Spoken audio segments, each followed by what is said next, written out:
ദൈവത്തിന് സ്തോത്രം. ദാനിയേൽ 11 സംഭവങ്ങളുടെ വിവരണത്തിലുള്ള വ്യതിയാനങ്ങളാണ് ഈ വീഡിയോയിൽ വിശദീകരിക്കാൻ പോകുന്നത്. ഈ അധ്യായത്തിലെ 5-ാം വാക്യവും 21 മുതൽ 45 വരെയുള്ള വാക്യങ്ങളും അന്ത്യോക്കസ് ഫോർ എന്ന BC 164 അന്തരിച്ച ഭീകര ഭരണാധികാരിയെക്കുറിച്ചാണ് വിവരിച്ചിട്ടുള്ളത്. 6 മുതൽ 20 വരെയുള്ള വാക്യങ്ങൾ അന്ത്യോക്കസ് ഫോർ ഭരണം തുടങ്ങുന്ന സമയം വരെ, അതായത് BC 171 വരെ സംഭവിച്ച യുദ്ധങ്ങളെക്കുറിച്ചാണ് എഴുതപ്പെട്ടിരിക്കുന്നത്. ഈ അധ്യായത്തിലെ ഇസ്രായേലിന്റെ വടക്കേ ദേശത്തിലെ രാജാവിന്റെ രാജ്യം സിറിയയും തെക്കേ ദേശത്തിലെ രാജാവിന്റെ രാജ്യം ഈജിപ്തുമാണ്. അത് മാപ്പ് നോക്കാം. ഇതാണ് ഇസ്രായേൽ. അതിന്റെ വടക്കേ ഭാഗം എന്ന് പറയുന്നത് സിറിയയാണ്. അതിന്റെ തെക്കേ ഭാഗം എന്ന് പറയുന്നത് ഈജിപ്താണ് ഇവിടെ കാണുന്നത്. തെക്കേ ദേശത്തിലെ രാജാവിന്റെ മകൾ ബെറൻസ് ഫെർണോഫോറസ് BC 275 മുതൽ BC 246 വരെ ജീവിച്ചിരുന്ന ഒരു വ്യക്തിയാണ്. അവളാണ് വടക്കേ ദേശത്തിലെ രാജാവിന്റെ അടുക്കൽ ഉടമ്പടി ചെയ്യാൻ വന്നത്. എന്നാൽ ഇതുകൊണ്ട് തെക്കേ ദേശത്തിലെ രാജാവിന് പ്രയോജനം ഉണ്ടായില്ല. ദാനിയേൽ 11:6 അതിനെക്കുറിച്ച് പറഞ്ഞിരിക്കുന്നത് ഒന്ന് വായിക്കാം. കുറെ കാലം കഴിഞ്ഞിട്ട് അവർ തമ്മിൽ ഏകോപിക്കും. തെക്കേ ദേശത്തിലെ രാജാവിന്റെ മകൾ വടക്കേ ദേശത്തിലെ രാജാവിന്റെ അടുക്കൽ ഉടമ്പടി ചെയ്യുവാൻ വരുമെങ്കിലും അത് നിൽക്കയില്ല. അവനും അവന്റെ ഭുജബലവും നിൽക്കുകയുമില്ല. അവളും അവളെ കൊണ്ടുചെന്നവരും അവളുടെ ജനകനും അവളെ തുണച്ചവനും ഭീതി വിഷയങ്ങളായി തീരും. അപ്പോൾ അതൊരു ഗുണമില്ലാത്ത രീതിയിലായി തീർന്നു എന്നാണ് ഇവിടെ പറയുന്നത്. BC 168 മുതൽ AD 476 വരെ റോമൻ ഭരണമായിരുന്നു ലോകത്തിലെ ഏറ്റവും പ്രബലമായ ശക്തി. റിവലേഷൻ ചാർട്ടിൽ കൂടിയും ഇക്കാര്യം മനസ്സിലാക്കാം. അത് നോക്കാം. റോമൻ ഭരണം തുടങ്ങിയ സമയം BC 168, അത് AD 476 വരെ ഉണ്ടായിരുന്നു. അത് ഈ കാലിന്റെ ഭാഗം. അതിനു മുമ്പ് അലക്സാണ്ടർ ചക്രവർത്തിയുടെയും അയാളുടെ 4 സൈന്യാധിപന്മാരുടെയും കാലമാണ് ഈ ഇച്ചലയായിട്ട് കാണിച്ചിരിക്കുന്നത്. അര എന്ന് പറയുന്നത് അലക്സാണ്ടർ ചക്രവർത്തിയുടെ കാലവും 2 തുടകളും എന്ന് പറയുന്നത് തെക്കേ രാജ്യവും വടക്കേ രാജ്യവുമാണ്. കാൽത്തണ്ടകൾ എന്ന് പറയുന്നത് ഈസ്റ്റ് യൂറോപ്പും വെസ്റ്റ് യൂറോപ്പുമാണ്. എങ്കിലും ഈ കാലഘട്ടത്തിലും മഹാനായിരുന്ന അലക്സാണ്ടർ ചക്രവർത്തിയുടെ സൈന്യാധിപന്മാരിൽ ഒരാളായ ഈജിപ്ത് ഭരിച്ചിരുന്ന ടോളമി എന്ന രാജാവിന്റെയും അവന്റെ അനന്തിരവരുടെയും ഭരണകാലത്തും, അതായത് BC 174 മുമ്പും ശേഷവും സിറിയയിലെയും ഈജിപ്തിലെയും രാജാക്കന്മാർ തമ്മിൽ യുദ്ധമുണ്ടായിരുന്നു. അലക്സാണ്ടർ ചക്രവർത്തിയുടെ കാലം കഴിഞ്ഞതിന് ശേഷം, അതായത് BC 168 വരെയും അതിനുശേഷവും റോമൻ ഭരണത്തിന്റെ സമയത്തും അവർ തമ്മിൽ യുദ്ധം ഉണ്ടായിരുന്നു എന്ന് പറയുന്നു. അത് ഒരാൾ തെക്കേ രാജാവ് എന്ന് പറഞ്ഞ് ടോളമിയാണ്. ടോളമിയുടെ അനന്തരവരും.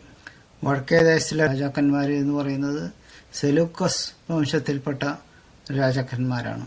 വടക്കേ ദേശത്തിലെയും തെക്കേ ദേശത്തിലെയും രാജാക്കന്മാർ തമ്മിൽ യുദ്ധമുണ്ടായിരുന്നു. അത് അന്ത്യോക്കസ് ഫോറിന്റെ കാലത്തിന് മുമ്പും ശേഷവും ഉണ്ടായിരുന്നു. BC 51-നും 30-നും ഇടയ്ക്ക് ഈജിപ്തിൽ അവസാനമായി ഭരണം നടത്തിയിരുന്ന ക്ലിയോപാട്ര അതിസാമർഥ്യമുള്ള ഒരു വ്യക്തിത്വമായിരുന്നുവെങ്കിലും അവൾക്ക് ആത്മഹത്യ ചെയ്യേണ്ടി വന്നു. അതിനുശേഷം BC 30 മുതൽ AD 476 വരെ റോമൻ ആധിപത്യം പൂർണ്ണമായിരുന്നു. അതിനു മുമ്പ് റോമൻ ആധിപത്യം ഉണ്ടായിരുന്നെങ്കിൽ തന്നെ അത്ര ശക്തമായിരുന്നില്ല.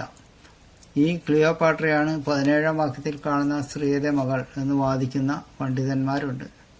ഇത് ശരിയല്ല. കാരണം 17-ാം വാക്യത്തിലെ കാര്യം BC 171 മുമ്പ് അന്ത്യോക്കസ് ഫോറിന്റെ ഭരണകാലത്തിന് മുമ്പ് സംഭവിച്ചു കഴിഞ്ഞതാണ്. എന്നാൽ ഇന്റർനെറ്റിൽ ചിലർ ക്ലിയോപാട്രയെ അന്ത്യോക്കസ് ഫോറിന്റെ മകളാണ് എന്ന് എഴുതി വെച്ചിട്ടുണ്ട്. അത് വെച്ചിട്ട് പല സുവിശേഷന്മാരും വീഡിയോകളും ഉണ്ടാക്കിയിട്ടുണ്ട്. അത് ശരിയല്ല.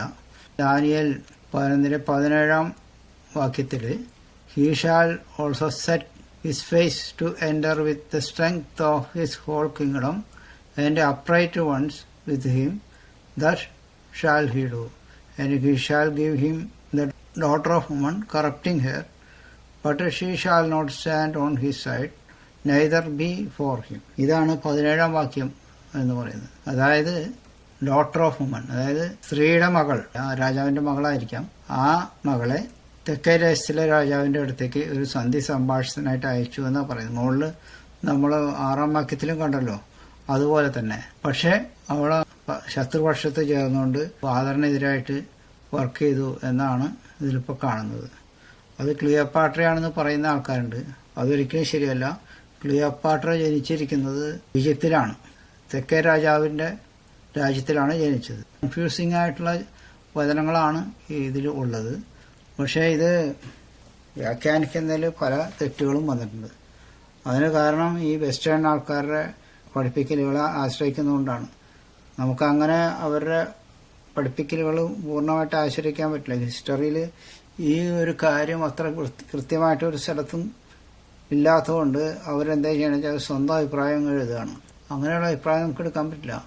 നമുക്ക് ദൈവത്തിൻ്റെ സന്നിധിയിൽ നിന്ന് പ്രാർത്ഥിച്ച് വചനം ധ്യാനിച്ച് കിട്ടുന്ന വചനങ്ങൾ മാത്രമേ എടുക്കാൻ പറ്റുള്ളൂ. ഈ അധ്യായത്തിൽ വലിയൊരു കൺഫ്യൂഷനുള്ള ഒരു വചനമാണിത്, ഈ 17-ാം വാക്യം. ദാനിയേൽ 11:31 മുതൽ 36 വരെയുള്ള വാക്യങ്ങളിലെ കാര്യങ്ങൾ വരാൻ പോകുന്ന ഭീകര ഭരണാധികാരിയായ അന്തിക്രിസ്തുവിന്റെ പ്രവർത്തനങ്ങളുടെ ഒരു നിഴൽ കൂടിയാണ്. അവൻ അയച്ച സൈന്യങ്ങൾ അണിനിരന്ന് വിശുദ്ധ മന്ദിരമായ കോട്ടയെ അശുദ്ധമാക്കി നിരന്തര ഹോമയാഗം നൃത്തം ചെയ്ത് ശൂന്യമാക്കുന്ന മൃഗത്തെ പ്രതിഷ്ഠിക്കും. അങ്ങനെ 36 വാക്യം വരെ ഇങ്ങനെയുള്ള കാര്യങ്ങളാണ് എഴുതിയിരിക്കുന്നത്. അപ്പം ഇത് അന്ത്യോക്കസ് ഫോറിന്റെ കാലത്ത് ചെയ്ത കാര്യത്തെക്കുറിച്ചാണ് ഈ പറയുന്നത്. അതേസമയം 12-ാം അധ്യായത്തിൽ പറയുന്നത് അന്തിക്രിസ്തുവിന്റെ കാലത്ത് അന്തിക്രിസ്തു ചെയ്യാൻ പോകുന്ന പ്രവൃത്തിയെക്കുറിച്ചാണ്. അത് നമുക്കൊന്ന് എടുക്കാം. 12-ാം അധ്യായം 11-ാം വാക്യം. നിരന്തര ഹോമയാഗം നിർത്തലാക്കുകയും ശൂന്യമാക്കുന്ന മ്ലേച്ഛബിംബത്തെ പ്രതിഷ്ഠിക്കുകയും ചെയ്യുന്ന കാലം മുതൽ 1290 ദിവസം ചൊല്ലും. വാനനിൽ പറഞ്ഞ അതേപോലെ തന്നെയാണ് ഇവിടെ പറയുന്നത്. ഇത് അന്തിക്രിസ്തുവിന്റെ കാലത്ത് സംഭവിക്കാൻ പോകുന്ന കാര്യമാണ്. പിന്നെ ഇതിൽ 21 മുതൽ 45 വരെയുള്ള വാക്യങ്ങളാണ് ഇതിലുള്ളത്. അതെല്ലാം അന്ത്യോക്കസ് ഫോറിന്റെ പ്രവർത്തനങ്ങളാണ്. അതിലെ ചില കാര്യങ്ങൾ അന്ത്യോക്കസിന്റെ ആണെന്ന് പറയുന്നവരുണ്ട്. അതൊരിക്കലും ശരിയല്ല. കാരണം എന്താ വെച്ച് കഴിഞ്ഞാൽ, പിന്നെ അവൻ സമുദ്രത്തിനും മഹത്വമുള്ള വിശുദ്ധ പർവ്വതത്തിനും മധ്യ മണിപ്പന്തലിടും. അവിടെ അവൻ അന്തരിക്കും, ആരും അവനെ രക്ഷിക്കുകയുമില്ല. ഇത് അന്തിക്രിസ്തുവിനെ കുറിച്ചാണെന്നാണ് പല സുവിശേഷകരും പറഞ്ഞുകൊണ്ടിരിക്കുന്നത്. യഥാർത്ഥത്തിൽ അന്തിക്രിസ്തുവിനെ ഇവനോട് തീപ്പുകയിൽ തള്ളിയിടുകയും ചെയ്യുന്നു, അല്ലാതെ അവനൊരു സാധാരണ മരണമല്ല. അപ്പോൾ അതുകൊണ്ട് അത് അന്തിക്രിസ്തു അല്ല, അത് അന്ത്യോക്കസ് ഫോർ തന്നെയാണ്.